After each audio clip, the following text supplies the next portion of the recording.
విషయం ఏంటంటే ఈరోజు ఈ గంజాయి మత్తు పదార్థాలు అనేవి సమాజంలో చాలా చీడలా ఉన్నది. ఒక పంటకి చీడ వస్తే ఎలా ఉంటుందో ఈరోజు మన సమాజానికి చీడ పడుతుంది. పురుగు ఒక దగ్గర మొదలైన తర్వాత మొత్తం పంటనంతటిని నాశనం చేస్తుంది. కానీ ఇవాళ ఈ మత్తు పదార్థాలు గంజాయి ఇలాంటివన్నీ కూడా ఒక దగ్గర మొదలైంది, చుట్టుపక్కల మొత్తం అంతా సర్వనాశం చేసేవరకు కరోనా వ్యాధి కన్నా ప్రమాదం. కరోనా వ్యాధి మీకు అందరికీ తెలుసు. కరోనా వచ్చినప్పుడు మాట్లాడేవాడిని కాదు.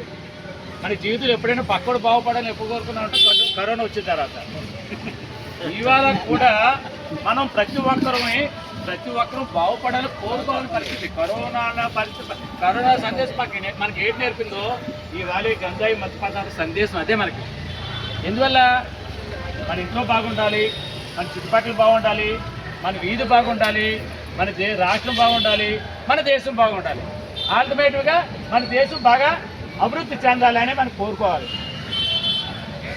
ఇంతవరకు మన భారతదేశ చరిత్ర, ప్రపంచ చరిత్ర కానీ, ఆధ్యాత్మిక సంస్థలు కానీ, పురాణాలు కానీ, మహాభారతం కానీ, రామాయణం కానీ, భగవద్గీత కానీ మనకు నేర్పుతున్నది ఏంటి? ఒరే బాబు మీరందరూ మంచిగా ఉండాలి అని, మంచిగా ఉండడానికి సూత్రాలు నేర్పుతున్నారు. పతంజలి ఏం నేర్పాడు?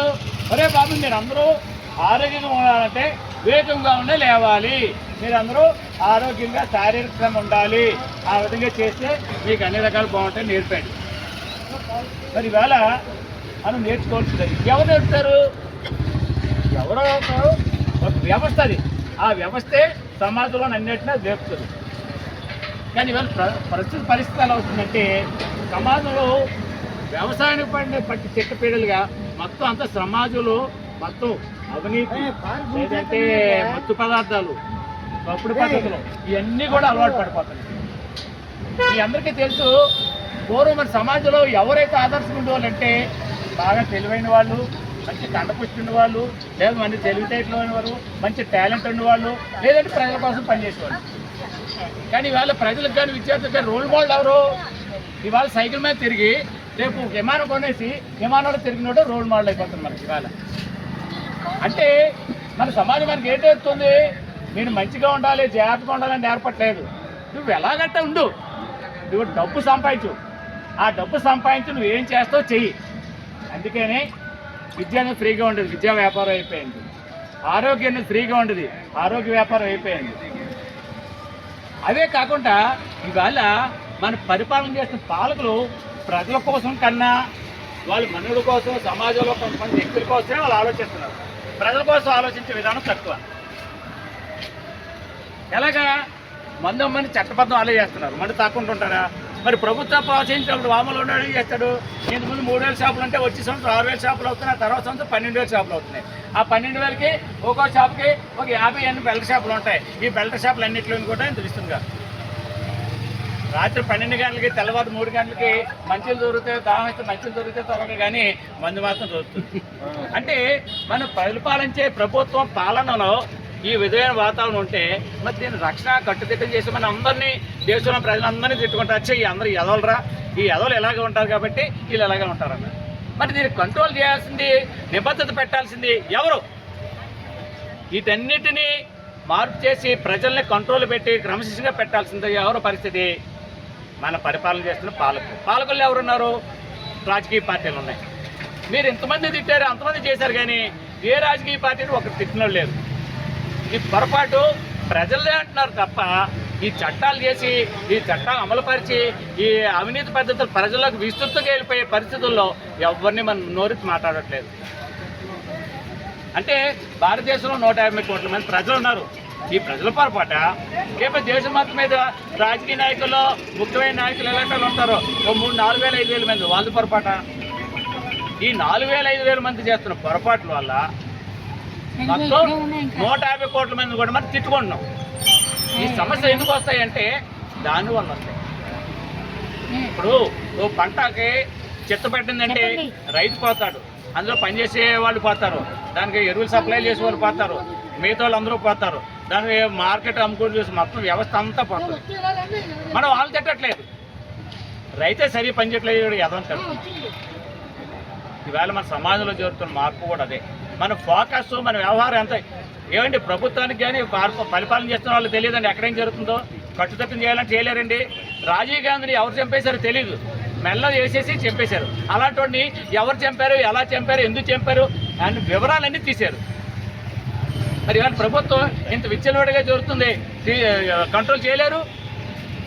మీ అందరికీ తెలుసు, కరోనా టైంలో మన ఆదాని పోర్టులో దరిదాపు 25,000 కేజీలు హెరాయిన్ దిగుమతి అయింది.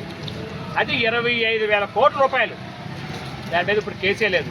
మరి అంత పెద్ద స్థాయిలో 25,000 కోట్ల రూపాయలు పెట్టుబడి ఎవరు పెడతారు? వాళ్ళకి అంటే ఎవరు ఉంటారు? పెట్టుబడి పెట్టి వ్యాపారం చేసి కార్పొరేట్ సెక్టర్కి రాజకీయ నాయకులు అంట లేకుండా చేయగలరా? మన ఏ రాజకీయ నాయకులు తిడుతున్నాం? మన జిల్లాలో రాష్ట్రంలో బోర్డు మంది రాజకీయ ప్రజల కోసం పనిచేసే ప్రజల కోసమే ప్రాణాలు ఇస్తాం రాజకీయ నాయకులు బోర్డు మంది ఉన్నారు. మరి వాళ్ళందరూ ఏం చేస్తున్నారు? ఈ సమాజం ఎంత చెడిపోతుంటే. అందువల్ల మనం చూడాల్సింది, ఈ వ్యవస్థ పాలనలో సరైన విధానం ఉంటే, తండ్రి సరైనడు బరియనోడు అయితే పిల్లడు బాగుంటాడు. తండ్రి కొడుకు చేత డబ్బులు ఇచ్చి నువ్వు మందు బాటలు పట్టరా అంటే వాడు ఏం చేస్తాడు? సార్ వాడు టేస్ట్ తీసుకొచ్చి మీరు తండ్రికి తెస్తాడు.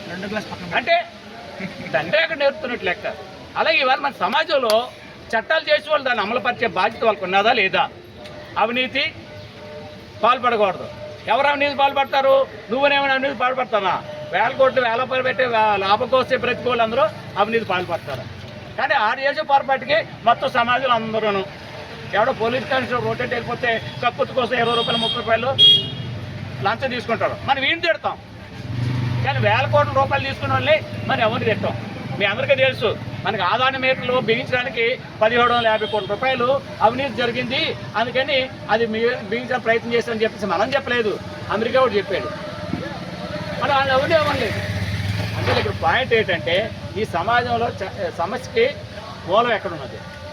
దాని మూలాన్ని కనుక్కోకుండా ఒక చెట్టుకి తెగులు వచ్చిందంటే వేరు దగ్గర తేలి వస్తుంది. వేరు దగ్గర మీరు మందు వేస్తే మళ్ళీ అది బాగుంటుంది. చెట్టు ఎండిపోతే వేరు దగ్గర నీళ్ళు వేస్తే అది మళ్ళీ మొలకెడుతుంది. అంతేగాని మీరు పైన వేస్తే మొలకెడుతుందా? అందువల్ల దీన్ని అంటేనే దృష్టిలో పెట్టుకొని ముందు మన కుటుంబాన్ని, మన వీధిని, మన దేశాన్ని, మన అందరినీ బాగు చేసుకోవడానికి మీరు అందరూ కృతనిచ్చి ఇవ్వాలి. చివరిలో ఒక విషయం, చాలామంది ఇదేట్లా మన మిత్రులు ఆయన చెప్పారు, ఏమండి మంచి కార్యక్రమం తక్కువ మంది కూర్చోలేని లేదు, ఇది వేరే కార్యక్రమం పెడితే మొత్తం ఈ హాలంతా నిండిపోతుంది. అది కరెక్టే, నేను రాను. మంచి ఎప్పుడు లేటుగా అర్థమవుతుంది, చెడు ఎప్పుడు వేగంగా అర్థమవుతుంది. మీకు ఒకటే ఎగ్జాంపుల్, మనకి శాండ్ మైనింగ్ లక్షల కోట్ల పనులు ఉన్నది, బంగారం ఇంతే ఉంటుంది. దీని విలువ దీనిదే, దాని విలువ దానిదే. ఇవాళ ఉదయం నుండి ఈ కార్యక్రమానికి నేను మొదట్లో చాలా ఆందోళన చెందాను. మన కార్యక్రమం రూపొందిస్తున్నాం ఎంతమంది వస్తున్నా ఆలోచిస్తే దాదాపు ఉదయం నుండి ఇప్పటివరకు సుమారుగా 15 మంది మాట్లాడారు. అలాగే విని కూర్చొని వెళ్ళిన సుమారుగా ఒక 100 మంది ఉంటారు. కూర్చొని మళ్ళీ వెళ్ళిపోయిన వాళ్ళు ఆ 100 ఎక్కడ బంగారం ఏంటి. అందువల్ల ఏంటంటే ఈ సందేశం మీరు అందరూ తీసుకొని భవిష్యత్తులో ఇంకా ఇలాంటి కార్యక్రమాలకి ముందు మన కుటుంబం నుండి మన దగ్గర నుండి మనం ఎస్టేట్లు ఆలోచించాలని చెప్పుకోవచ్చు. నేను సెలవు తీసుకున్నాను కార్యక్రమాన్ని.